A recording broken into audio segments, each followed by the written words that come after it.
আপনাদের এই ভিডিওর সেন্টারে সাদা ডটের উপর আনুমানিক 20 সেকেন্ডের মতো গভীরভাবে মনোযোগ দিতে হবে, আর আমি যখনই বলবো স্টপ তখনই আপনি অন্য যে কোনো কিছু দেখতে পারেন অন্য দিকে তাকিয়ে, আর আপনি সব জিনিস গোল হয়ে ঘুরতে দেখবেন। তো চলুন স্টার্ট করি।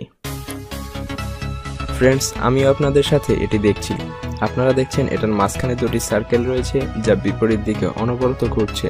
আপনাদের শুধু সাদা ডটের দিকে তাকিয়ে থাকতে হবে খুবই মনোযোগ সহকারে, আর এটা খুবই অদ্ভুত টাইপের এক ইফেক্ট ক্রিয়েট করছে আমাদের মস্তিষ্কে। আমি ভিডিওগুলো কয়েকবার প্লে করে দেখেছিলাম, আর আমি প্রত্যেকবার এগুলো দেখার পর চারপাশের জিনিস গোল হয়ে ঘুরতে দেখেছি, যা একটু পর আপনারাও দেখবেন। আর এটা হলো খুব অদ্ভুত টাইপ হ্যালোসিনেশন, যা এই মুহূর্তে আপনার মস্তিষ্ক আপনাকে ফিল করাচ্ছে। যেমনটি আমি বলেছিলাম যে কিছু ড্রাগস নেওয়ার পরই এমন হ্যালোসিনেশনের ফিল আসে।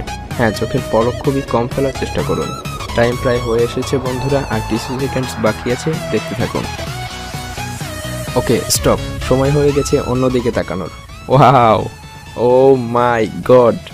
এমন মনে হচ্ছে যে সব কিছু ঘুরছে, আশেপাশের সব কিছু ঘুরছে, কাছের জিনিসপত্র, দূরের জিনিসপত্র, সব। আর আমিও এই ভিডিওগুলো দেখার পর এমনটিই ফিল করেছিলাম যে আমার চারপাশে সব কিছু ঘুরছে।